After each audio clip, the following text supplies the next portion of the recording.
एक बार राजा भोज की सभा में एक व्यापारी ने प्रवेश किया। राजा ने उसे देखा और देखते ही उनके मन में आया कि इस व्यापारी का सब कुछ छीन लिया जाना चाहिए। व्यापारी के जाने के बाद राजा भोज ने सोचा, मैं प्रजा को हमेशा न्याय देता हूँ, आज मेरे मन में यह अन्यायपूर्ण भाव क्यों आ गया कि व्यापारी की संपत्ति छीन ली जाए। उसने अपने मंत्री से सवाल किया। मंत्री ने कहा, इसका सही जवाब कुछ दिन बाद दे पाऊंगा। राजा भोज ने मंत्री की बात स्वीकार कर ली।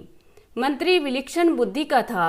वह इधर उधर के सोच विचार में समय ना खोकर सीधा व्यापारी के पास मिलने पहुंचा। व्यापारी से दोस्ती करके उसने व्यापारी से पूछा, तुम इतने चिंतित और दुखी क्यों हो? तुम तो भारी मुनाफा कमाने वाले चंदन का व्यापार करते हो। व्यापारी बोला, धरा नगरी सहित मैं कई नगरों में चंदन की गाड़ियां भरे फिर रहा हूँ, पर इस बार चंदन की बिक्री नहीं हुई। बहुत सारा धन इसमें फंसा पड़ा है। अब नुकसान से बच पाने का कोई उपाय नहीं है। व्यापारी की बातें सुनकर मंत्री ने पूछा, क्या अब कोई भी रास्ता नहीं बचा है? व्यापारी हंसकर कहने लगा कि अगर राजा भोज की मृत्यु हो जाए तो उनके दाह संस्कार के लिए सारा चंदन बिक सकता है। मंत्री को राजा का उत्तर देने की सामग्री मिल चुकी थी। अगले दिन मंत्री ने व्यापारी से कहा कि तुम प्रतिदिन राजा का भोज पकाने के लिए 50 किलोग्राम चंदन दे दिया करो और नगद पैसे उसी समय ले लिया करो। व्यापारी मंत्री के आदेश को सुनकर बड़ा खुश हुआ। वह मन ही मन राजा की लंबी उम्र होने की कामना करने लगा। एक दिन राजसभा चल रही थी। व्यापारी दोबारा राजा को वहां दिखाई दे गया तो राजा भोज सोचने लगे कि यह कितना आकर्षक व्यक्ति है, इसे दिया जाए। राजा भोज ने मंत्री को बुलाया और पूछा, मंत्रीवर, यह व्यापारी जब पहली बार आया था तब मैंने तुमसे कुछ पूछा था, उसका उत्तर तुमने अभी तक नहीं दिया।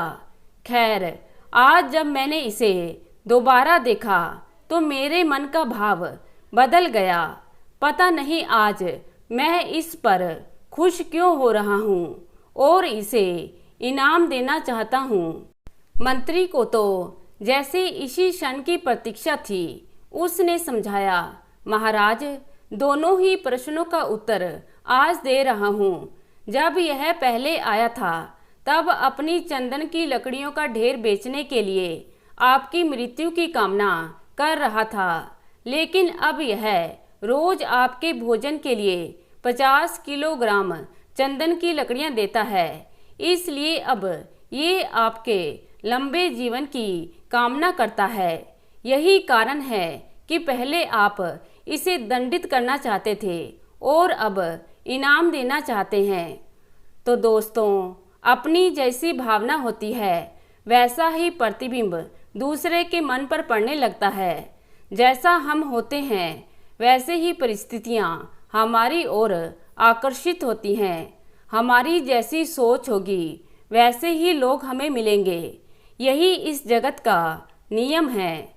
हम जैसा बोते हैं वैसा काटते हैं। हम जैसा दूसरों के लिए मन में भाव रखते हैं वैसा ही भाव दूसरों के मन में हमारे प्रति हो जाता है। धन्यवाद।